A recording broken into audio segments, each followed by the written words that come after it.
on travaille au niveau du sang. On est plus dans le domaine physique par rapport aux troubles menstruels que dans une dimension énergétique. Il y a cette idée de désobstruer, c'est-à-dire de déboucher quelque chose, déboucher un passage qui empêche une circulation, la circulation du sang, déboucher un canal, un orifice, un vaisseau sanguin, déboucher les règles. Voilà, le mot est pas très joli, mais ça correspond vraiment. On est dans une réalité physique. Donc c'est pour ça qu'il faut trouver des méthodes qui s'attaquent, qui travaillent directement dans la couche au niveau du sang, donc dans un niveau matériel. Commençons par les méthodes qui sont pas très efficaces. Magnétisme, acupuncture. Là, on travaille plutôt sur le niveau énergétique. On cherche à réguler le chi, l'énergie dans le corps. Nous, on est déjà dans un niveau physique. Le chi s'est manifesté physiquement par des amas de sang. On est dans un amas de sang, dans des petits hématomes qui bouchent la circulation quelque part. Et pour preuve, souvent vous avez des caillots de sang de couleur foncée qui sont présents lors des troubles menstruels. Donc les meilleures méthodes sont celles que j'utilise, l'amoxibustion. L'amoxibustion a, de par le rayonnement de l'armoise à travers la peau, une irradiation de la chaleur qui a la capacité de déloger ces boules de sang noires, ces amas de sang. Moxibustion, ventouse, qui a aussi cette capacité assez impressionnante d'aller déloger des amas de sang, ventouse, et micro-saignée. Eh bien, fouetter le sang en allant piquer directement des veines noires superficielles. Une veine noire superficielle, eh bien, elle indique un blocage, un ralentissement de la circulation sanguine. Alors, ce qui se passe, c'est quand on opère une articulation, un genou ici, il se forme dans le genou et autour des petits amas de sang qui se transforment ensuite en de petits hématomes qui sont durs, qui représentent une douleur fixe, un gonflement, une douleur fixe qui est aggravée quand on touche le genou, aggravée à la palpation, et une douleur qu'on ressent aussi la nuit.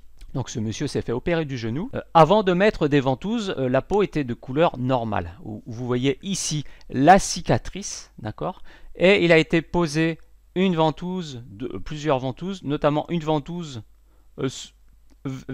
sur le genou, vers la cicatrice, et après la pose d'une ventouse, eh bien, on a délogé, et pour preuve, on a l'apparition d'une couleur noire foncée.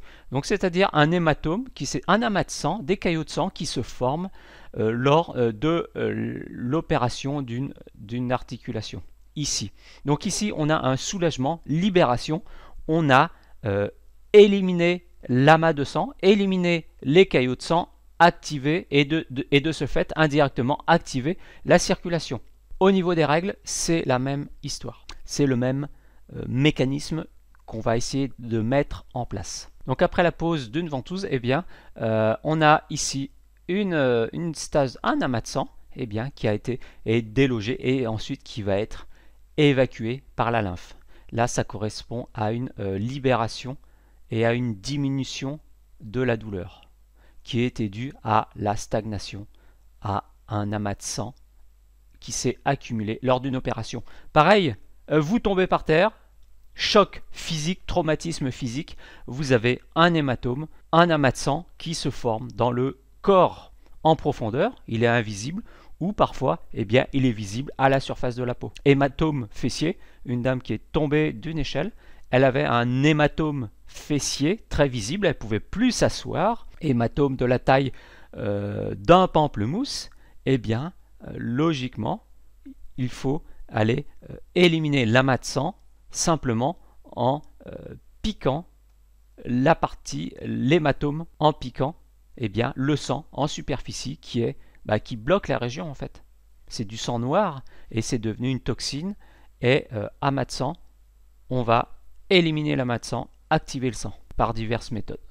Notamment, la méthode la plus efficace, c'est les sangsues ou la micro-saignée. Ventouse aussi, ventouse et puis moxibustion. Mais une séance d'acupression de magnétisme, une séance d'acupuncture sans faire chauffer les aiguilles, sans l'apport de l'amoxibustion, eh bien les résultats vont être beaucoup moins évidents.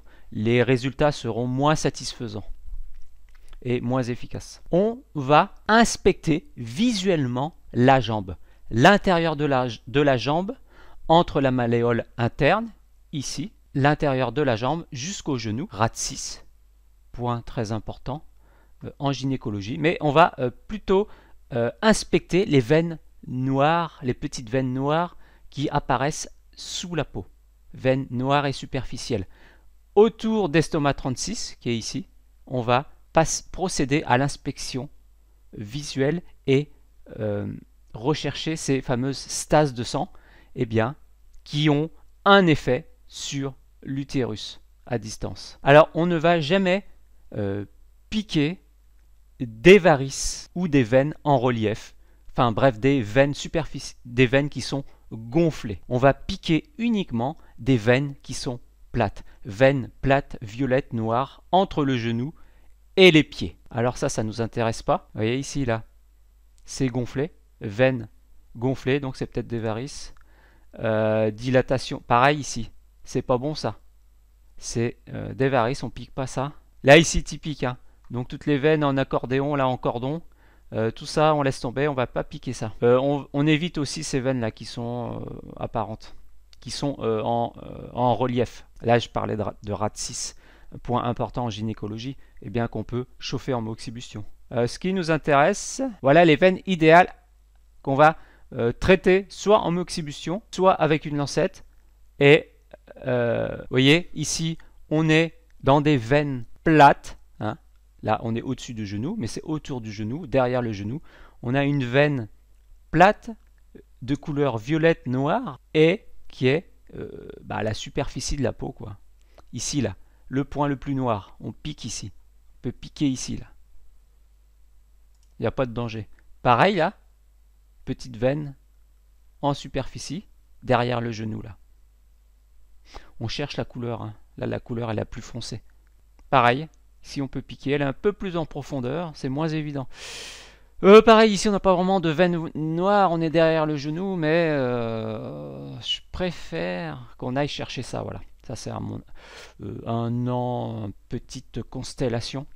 Donc on pique, ou on peut mettre des sangsues, hein, c'est ce qu'on faisait. On pique avec une lancette de diabétique, et bien ici là, noir. Pareil ici. Alors, il n'y a pas de souci parce que si vous prenez une lancette de diabétique, qu'est-ce qui va se passer? Il ne va pas se passer grand-chose. Il va y avoir un petit peu quelques gouttes de sang qui peut sortir de la veine, de la jambe. La difficulté, c'est de faire sortir du sang, hein. Vous n'allez jamais tuer quelqu'un, vous n'allez pas faire une hémorragie, hein, d'accord? Donc il n'y a pas de. La difficulté, c'est de faire sortir du sang. Donc vous verrez, il faut ensuite aspirer. Vous aspirez le sang ensuite avec une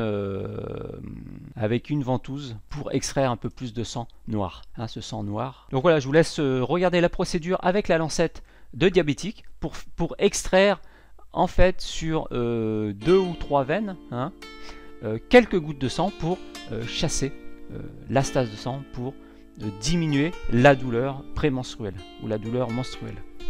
C'est pour moi la méthode la plus efficace.